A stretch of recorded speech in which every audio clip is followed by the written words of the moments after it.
수십 년 동안 세계에서 가장 위험하고 폐쇄적이며 극단적인 나라라는 이미지 속에 갇혀 있었습니다. 서방 언론은 이란을 핵개발과 테러 지원국으로 묘사했고, 대중들은 사막과 검은 차도르, 그리고 반미 구호를 외치는 군중만을 떠올렸습니다. 하지만 정작 테헤란의 거리를 걷고 시라즈의 골목을 지나고 이스파한의 광장에 서면 전혀 다른 풍경이 펼쳐집니다. 화려한 쇼핑몰과 고층 빌딩, 카페에서 커피를 마시는 젊은이들, 그리고 예상 밖으로 높은 여성 대학 진학률까지. 그렇다면 이란은 정말 우리가 생각하는 그런 나라일까요? 아니면 우리가 모르는 또 다른 진실이 숨어 있는 걸까요? 이 다큐멘터리는 미화도 정치적 해석도 아닌 오로지 현실만을 보여줍니다. 여성 인권과 전통 관습, 그리고 일상 속 억압을 들여다보면 왜 이 나라가 죄락이 많다는 표현을 듣는지 스스로 느끼게 될 것입니다. 지금부터 공개되는 8가지 충격적인 현실을 통해 당신은 이란이라는 나라를 완전히 새롭게 보게 될 것입니다. 대부분의 사람들은 이란 하면 끝없는 사막을 떠올립니다. 뜨거운 태양 아래 펼쳐진 모래 언덕과 낙타, 그리고 오아시스 정도를 상상하죠. 하지만 실제 이란 국토에서 사막이 차지하는 비율은 고작 22%에 불과합니다. 나머지 땅은 대부분 산악지대와 숲, 그리고 현대적인 도시들로 가득합니다. 카스피해 연안에는 울창한 숲이 펼쳐져 있고, 알보르즈 산맥에는 세계적인 스키 리조트가 운영되고 있습니다. 수도 테헤란에만 900만 명이 살고 있고, 수도권 전체를 합치면 1900만 명이 넘는 인구가 모여 있습니다. 이는 서울 수도권과 맞먹는 규모죠. 거대한 지하철 네트워크가 도시를 가로지르고 쇼핑몰과 고층 빌딩들이 스카이라인을 채우고 있습니다. 이란은 중동에서 가장 큰 자동차 생산국이며 IT 산업도 빠르게 성장하고 있습니다. 세계가 아는 사막 국가라는 이미지는 절반짜리 진실에 불과합니다. 그러나 이 거대한 인구와 넓은 땅을 관리하는 방식은 매우 중앙 집중적이고 폐쇄적입니다. 정부는 시민들의 일상을 촘촘하게 감시하고, 도덕 경찰은 거리를 순찰하며 복장과 행동을 단속합니다. 인터넷은 검열되고 SNS는 대부분 차단되어 있으며 정부 비판은 즉시 국가안보 위반으로 간주됩니다. 넓고 다양한 환경 속에서 살아가는 8,500만 명의 시민들은 보이지 않는 규제의 그물망 안에 갇혀 있습니다. 특히 젊은 세대는 이러한 억압에 강한 불만을 품고 있습니다. 대학을 졸업해도 일자리는 없고 물가는 치솟으며 자유롭게 표현할 수도 없는 현실 속에서 많은 청년들이 탈출을 꿈꿉니다. 이란 정부는 이를 막기 위해 여권 발급을 제한하고 출국 심사를 강화하지만 매년 수만 명의 젊은이들이 불법적으로든 합법적으로든 국경을 넘어갑니다. 화려한 도시 풍경 뒤에는 조용하지만 깊은 절망이 흐르고 있습니다. 이란에는 시아파 이슬람 문화에서 유래한 독특한 제도가 있습니다. 바로 일시적 결혼, 페르시아어로 시게라고 불리는 제도입니다. 이것은 몇 시간에서 몇 년까지 기간을 정해 계약으로 맺는 결혼으로, 계약 기간이 끝나면 자동으로 해산되며 어떤 법적 절차도 필요하지 않습니다. 남성은 원하는 만큼 여러 번 이 제도를 이용할 수 있고, 동시에 여러 명의 여성과 임시 결혼을 맺을 수도 있습니다. 여성의 경우 한 번에 한 명의 남성과만 계약이 가능하며, 계약 종료 후 일정 기간 동안은 다른 결혼을 할 수 없습니다. 표면적으로 이 제도는 남녀가 혼전 관계를 맺지 않도록 종교적 규율 안에서 해결책을 제공하기 위해 만들어졌습니다. 하지만 현실에서는 남성들이 책임을 회피하면서 성적 욕구를 채우는 도구로 악용되는 경우가 많습니다. 계약이 끝나면 남성은 아무런 법적 책임 없이 떠날 수 있지만, 여성은 임신을 하거나 아이를 낳게 되면 혼자 모든 것을 감당해야 합니다. 이란의 인권단체들은 매년 수천 명의 아이들이 이 제도를 통해 법적 아버지 없이 태어나고 있다고 보고합니다. 더 큰 문제는 임시 결혼을 경험한 여성들이 사회적 낙인을 받는다는 점입니다. 이란 사회는 여성의 순결을 매우 중요하게 여기기 때문에 임시 결혼 이력이 있는 여성은 정규 결혼에서 극심한 차별을 받습니다. 많은 남성들이 이런 여성과의 결혼을 거부하며 가족들도 반대합니다. 결국 여성들은 경제적으로나 사회적으로 고립되고, 어떤 경우에는 다시 임시 결혼을 반복할 수밖에 없는 악순환에 빠지게 됩니다. 이란 정부는 이 제도가 합법적이며 종교적으로 정당하다고 주장합니다. 심지어 일부 성직자들은 젊은이들에게 임시 결혼을 적극 권장하기도 합니다. 하지만 많은 이란 여성들과 인권 활동가들은 이 제도가 여성을 성적 대상으로 전락시키고 남성들에게는 책임 없는 특권만을 제공한다고 비판합니다. 시계 제도는 법적으로는 결혼이지만 실질적으로는 여성의 인권을 침해하는 또 다른 형태의 억압이라는 것이죠. 이 제도를 둘러싼 논쟁은 오늘날까지도 이란 사회 내부에서 뜨겁게 계속되고 있습니다. 이란 남부 산악지대에는 카슈카이라는 유목 부족이 살고 있습니다. 이들은 수백 년 동안 자신들만의 독특한 전통과 관습을 유지해 왔는데 그 중에서도 가장 충격적인 것은 결혼과 관련된 규칙입니다. 카슈카이 부족에서는 첫 번째 아내가 아이를 낳을 수 없을 경우 남편의 두 번째 아내를 첫 번째 아내가 직접 선택해야 합니다. 남편은 이 선택을 거부할 수 없으며 첫 번째 아내 고른 여성과 반드시 결혼해야 합니다. 얼핏 보면 이 전통은 여성에게 권한을 주는 것처럼 보입니다. 남편이 마음대로 다른 여성을 선택하는 것이 아니라 첫 번째 아내가 결정권을 갖기 때문이죠. 하지만 조금 더 깊이 들여다보면 이것은 여성에게 권한이 아니라 책임을 전가하는 가부장적 구조임을 알 수 있습니다. 아이를 낳지 못하는 것은 여성의 잘못으로 간주되고 그 문제를 해결할 책임도 여성에게 떠넘겨지는 것입니다. 첫 번째 아내는 자신의 대체자를 스스로 골라야 하는 고통스러운 상황에 놓이게 됩니다. 이 전통은 카슈카이 부족이 유목 생활을 하던 시절에 만들어졌습니다. 가축을 키우고 이동하며 살아가는 유목민들에게 후손을 낳는 것은 부족의 생존과 직결되는 문제였습니다. 따라서 아이를 낳지 못하면 어떻게든 해결책을 찾아야 했고 그 과정에서 이런 독특한 관습이 생겨난 것이죠. 하지만 현대에 들어서며 이 전통은 점차 사라지고 있습니다. 젊은 세대는 이런 관습을 거부하고 도시로 떠나고 있으며 기후변화와 경제난으로 유목 생활 자체가 붕괴하고 있기 때문입니다.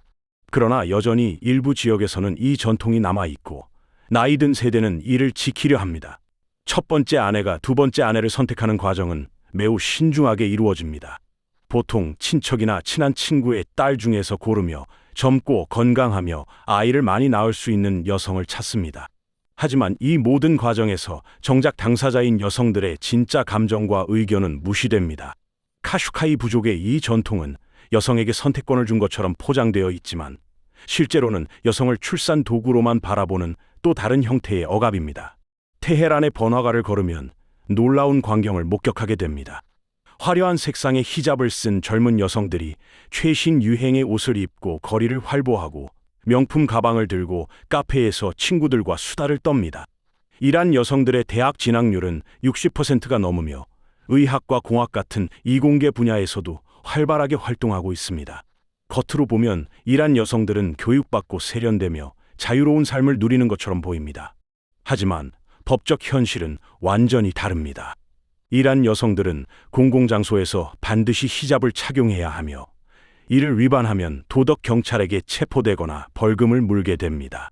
2022년 마흐사 아민이라는 22세 여성이 히잡을 제로 쓰지 않았다는 이유로 도덕 경찰에게 구금되었다가 의문사한 사건은 전 세계적으로 큰 충격을 주었고 이란 전역에서 대규모 시위가 일어났습니다. 하지만 정부는 이 시위를 강경하게 진압했고 수백 명이 사망하거나 구금되었습니다. 여권을 새로 발급받거나 해외여행을 가려면 남편이나 아버지의 서명이 필요합니다. 성인 여성이라도 혼자서는 국경을 넘을 수 없는 것이죠. 일부 직업에 취업하거나 사업을 시작할 때도 남편의 허락을 받아야 하며 이혼 절차는 여성에게 극도로 불리합니다. 남편은 언제든 일방적으로 이혼을 선언할 수 있지만 여성이 이혼을 요구하려면 법원의 승인을 받아야 하며 그 과정은 길고 고통스럽습니다. 법정에서 여성의 증언은 남성 증언의 절반 가치만 인정되며 상속에서도 남성의 절반만 받습니다. 이란 법은 여성을 성인 개인이 아니라 남성의 보호 아래 있는 존재로 규정합니다. 여성은 아버지나 남편 또는 형제의 후견 아래 있어야 하며 많은 중요한 결정을 혼자서 내릴 수 없습니다. 겉으로는 교육받고 사회활동을 하는 것처럼 보이지만 실제로는 수많은 법적 제약과 사회적 압력 속에서 살아가고 있는 것입니다. 이란 여성들의 화려한 외모와 높은 교육 수준 뒤에는 구조적이고 체계적인 차별이 깊이 뿌리내리고 있습니다. 이란에서 인터넷을 사용하려면 먼저 VPN을 설치해야 합니다. 페이스북, 트위터, 유튜브, 인스타그램을 비롯한 대부분의 소셜미디어가 차단되어 있기 때문입니다. 정부는 국민들이 외부 세계와 자유롭게 소통하는 것을 원하지 않으며 인터넷을 통한 정보 유입을 철저히 통제합니다. 물론 많은 이란인들이 VPN을 사용해 이러한 차단을 우회하지만 VPN 사용 자체도 법적으로 위험한 행위입니다. 정부는 주기적으로 VPN 단속을 벌이며 적발되면 처벌을 받을 수 있습니다. 정부를 비판하는 발언은 즉시 국가안보 위반으로 간주됩니다. 언론인, 활동가, 작가들은 단지 의견을 표현했다는 이유만으로 수감되고 어떤 경우에는 고문을 당하거나 사형을 선고받기도 합니다. 2021년 한 저명한 이란 언론인은 정부 정책을 비판한 기사를 썼다가 10년형을 선고받았으며 인권 변호사들도 자신의 의뢰인을 변호했다는 이유로 투록되는 일이 빈번합니다. 예술 작품, 소설, 영화, 연극 등 모든 형태의 창작물은 출판이나 공연 전에 정부 검열을 받아야 합니다. 여성 권리나 종교적 자유에 대한 발언은 특히 위험합니다. 이란은 시아파 이슬람을 국교로 정하고 있으며 다른 종교나 무종교인에 대한 차별이 법적으로 명시되어 있습니다. 이슬람을 비판하거나 의문을 제기하는 것은 신성 모독죄로 처벌되며 최악의 경우 사형까지 가능합니다. 심지어 개인적인 대화나 사적인 모임에서 나눈 이야기도 고발될 수 있습니다. 이란 사회에는 정부에 협조하는 비공식 정보원들이 곳곳에 퍼져 있어 누구도 완전히 안전하다고 느낄 수 없습니다. 평범한 시민의 말 한마디가 범죄가 될 수 있는 사회, 자신의 생각을 솔직하게 말할 수 없는 사회에서 사람들은 점점 침묵하게 됩니다. 많은 이란인들은 공개적인 장소에서는 정부를 지지하는 척하지만 집안에서는 전혀 다른 이야기를 나눕니다. 이러한 이중 생활은 심리적으로 큰 부담을 주며 사회 전반에 불신과 두려움을 퍼뜨립니다. 표현의 자유는 이란에서 실존하지 않는 권리이며 이 사실은 이란 사회의 모든 측면에 어두운 그림자를 드리우고 있습니다. 외부 세계는 이란을 전쟁과 핵 개발로 가득한 위험한 국가로 봅니다. 하지만 정작 이란 시민들에게 가장 큰 전쟁은 빈곤과 실업, 그리고 끝없이 치솟는 물가입니다. 이란의 연간 인플레이션은 40%에서 50%를 오가며 어떤 해에는 그 이상을 기록하기도 합니다. 작년에 1000토만이던 빵값이 올해는 1500토만이 되고 내년에는 2000토만이 됩니다. 월급은 거의 오르지 않는데 생활비는 계속 증가하니 중산층은 점점 사라지고 빈곤층만 늘어나고 있습니다. 청년 실업률은 공식적으로 20%를 넘지만 실제 체감 실업률은 훨씬 높습니다. 대학을 졸업해도 일자리를 찾기 어렵고 설령 취업을 하더라도 임금이 생활비를 감당하기에 턱없이 부족합니다. 많은 젊은이들이 두세 개의 아르바이트를 동시에 하며 하루하루를 버티고 있습니다. 결혼은 꿈도 꿀 수 없는 사치가 되었고 아이를 낳는 것은 더욱 먼 이야기입니다. 이란의 출산율은 급격히 떨어지고 있으며 정부가 아무리 출산 장려책을 펼쳐도 효과가 없습니다. 이러한 경제 붕괴의 원인은 복합적입니다. 미국과 서방의 경제 제재가 이란 경제를 옥죄고 있으며 석유 수출이 제한되면서 국가 수입이 크게 감소했습니다. 제재만이 문제는 아닙니다. 정부의 부패와 비효율, 잘못된 경제정책, 그리고 혁명 수비대 같은 권력 기관들이 경제를 독점하면서 일반 시민들의 삶은 더욱 어려워졌습니다. 이란 대학의 한 조사에 따르면 이란 시민들 간의 일상 대화 중 80% 이상이 경제 문제에 관한 것이라고 합니다. 전쟁이나 핵 문제에 대한 이야기는 거의 나오지 않습니다. 사람들은 오늘 저녁 식사를 어떻게 마련할지, 다음 달 집세를 어떻게 낼지, 아이의 학용품을 살 돈이 있는지를 걱정합니다. 외부 세계가 이란을 전쟁 국가로 보는 동안 내부 시민들은 생존이라는 더 절박한 전쟁을 치르고 있습니다. 이것이 이란의 진짜 모습이며 국제 뉴스에는 나오지 않는 이란인들의 실제 고통입니다. 이란은 중동에서 가장 높은 교육 수준을 자랑하는 나라 중 하나입니다. 문해율은 85%를 넘으며 대학 진학률도 매우 높습니다. 테헤란 대학을 비롯한 주요 대학들은 국제적으로도 인정받는 수준이며 특히 이공계 분야에서 뛰어난 연구 성과를 내고 있습니다. 여성들의 STEM 분야 진출도 활발해서 의대나 공대에서 여학생 비율이 남학생을 앞지르는 경우도 많습니다. 이란인들은 교육을 매우 중요하게 여기며 자녀 교육을 위해서라면 큰 희생도 감수합니다. 하지만 교육 수준이 높다고 해서 지적 자유가 보장되는 것은 아닙니다. 대학 강의 내용은 정부의 검열을 받으며 특정 주제들은 아예 다룰 수 없습니다. 서양 철학이나 정치학, 특히 민주주의나 인권에 관한 내용은 제한적으로만 가르쳐지며 교수들은 항상 조심스럽게 말을 선택해야 합니다. 학생들이 너무 비판적인 질문을 하거나 정부 정책에 의문을 제기하면 교수는 곤란한 상황에 처하게 됩니다. 일부 교수들은 민감한 주제에 대해 아예 입을 다물거나 공식 입장과 다른 의견은 절대 표현하지 않습니다. 인터넷과 출판물도 철저히 필터링됩니다. 대학 도서관에서도 금서 목록이 있으며 특정 서적들은 학생들이 접근할 수 없습니다. 온라인으로 외국 학술 자료를 찾으려 해도 많은 사이트가 차단되어 있어 학생들은 VPN을 사용해야 합니다. 심지어 과학 논문조차도 정치적으로 민감한 내용이 포함되어 있다면 접근이 제한됩니다. 이란의 젊은 지식인들은 지식에 대한 갈증이 크지만 정부는 그들이 무엇을 배우고 무엇을 생각할지까지 통제하려 합니다. 그럼에도 불구하고 이란인들은 놀라운 적응력을 보여줍니다. 비공식 독서 모임을 만들어 금서를 돌려 읽고 VPN을 통해 해외 강의를 듣고 지하에서 토론회를 엽니다. 정부가 막으면 막을수록 사람들은 더 창의적인 방법으로 지식을 얻습니다. 세계에서 가장 많이 제재받는 나라임에도 불구하고 이란이 여전히 높은 교육 수준을 유지하는 이유는 시민들이 제한을 우회하며 살아남는 능력이 뛰어나기 때문입니다. 하지만 이러한 상황이 계속된다면 결국 가장 똑똑하고 재능 있는 젊은이들은 이란을 떠나게 될 것입니다. 테헤란의 지하철은 총 연장 200km가 넘으며 매일 수백만 명의 시민을 실어 나릅니다. 전국을 연결하는 철도망과 고속도로가 촘촘히 깔려 있고 주요 도시들에는 현대적인 쇼핑몰과 문화시설들이 들어서 있습니다. 이란의 의료 시스템은 중동에서 가장 발달한 편이며 장기 이식과 암 치료 분야에서는 지역 선두 수준입니다. 이란은 우주 개발 프로그램도 운영하고 있으며 자체 제작한 인공위성을 궤도에 올린 적도 있습니다. 겉으로 보기에 이란은 제법 발전된 현대 국가처럼 보입니다.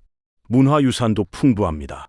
페르세폴리스의 고대 궁전 유적은 페르시아 제국의 영광을 증명하며 이스파한의 이슬람 건축물들은 숨이 멎을 정도로 아름답습니다. 페르시아 카펫은 세계적으로 유명하며 이란의 시 문학과 음악은 수천 년의 역사를 자랑합니다. 이란인들은 자국의 문화에 큰 자부심을 갖고 있으며 외국인들에게도 따뜻하게 환대를 베풉니다. 이란을 방문한 여행자들은 종종 예상과 달리 친절하고 세련된 사람들을 만나고 깊은 인상을 받습니다. 하지만 이 모든 발전과 문화 뒤에는 깊은 그림자가 드리워져 있습니다. 화려한 지하철이 달리는 도시에서도 여성은 히잡을 벗을 수 없고 첨단 병원이 있는 나라에서도 정부 비판자는 고문을 당합니다. 세계적인 문화유산을 보유한 나라에서도 책은 검열되고 영화는 금지되며 예술가들은 탄압받습니다. 현대적 인프라와 고대 유산은 있지만 정작 시민들의 기본적인 자유와 권리는 짓밟히고 있는 것입니다. 이란은 놀라운 잠재력을 가진 나라입니다. 8,500만 명의 인구, 풍부한 석유와 가스 자원, 높은 교육 수준, 전략적 지정학적 위치 등 발전을 위한 모든 조건을 갖추고 있습니다. 하지만 억압적인 정치 체제와 국제 제재, 그리고 구조적 부패가 이 모든 잠재력을 낭비하고 있습니다. 화려한 외양 속에 숨겨진 깊은 모순, 이것이 오늘날 이란의 진짜 모습입니다. 발전과 억압이 공존하는 이 기묘한 나라에서 시민들은 여전히 더 나은 미래를 꿈꾸며 하루하루를 견디고 있습니다. 이란은 아름답고 지적이며 깊은 문화유산을 가진 나라입니다. 페르시아 제국의 후예답게 찬란한 역사를 자랑하고 현대에 들어서도 교육과 의료, 과학, 기술 분야에서 괄목할 만한 성취를 이루었습니다. 이란인들은 손님을 극진히 대접하고 시와 예술을 사랑하며 가족을 소중히 여기는 따뜻한 사람들입니다. 하지만 이 모든 것의 이면에는 구조적 차별과 전통적 굴레, 그리고 제도적 불평등이 깊이 뿌리내리고 있습니다. 이 다큐멘터리가 보여준 것은 위험한 나라라는 단순한 서사가 아닙니다. 여성들이 임시 결혼 제도 속에서 겪는 고통, 표현의 자유를 빼앗긴 채 침묵해야 하는 시민들, 경제 붕괴 속에서 하루하루 생존을 고민하는 청년들, 그리고 교육받고 똑똑하지만 미래가 보이지 않아 절망하는 젊은 세대의 실제 삶입니다. 죄악이 많다는 표현이 왜 나오는지 이제 당신도 이해하게 되었을 것입니다. 그 죄악은 테러나 전쟁이 아니라 바로 일상 깊숙이 자리 잡은 억압과 차별, 그리고 인권 침해에 있습니다. 이 채널은 세상이 감추고 싶어하는 진실만을 다룹니다. 뉴스에서 절대 보여주지 않는 국가들의 민낯, 화려한 겉모습 뒤에 숨겨진 시민들의 고통, 그리고 우리가 몰랐던 충격적인 현실들을 계속해서 공개할 예정입니다. 좋아요와 구독을 눌러두시면 다음 주에도 당신의 상식을 완전히 뒤집어 놓을 또 다른 나라의 이야기가 기다리고 있습니다. 한번 보기 시작하면 절대 멈출 수 없을 겁니다.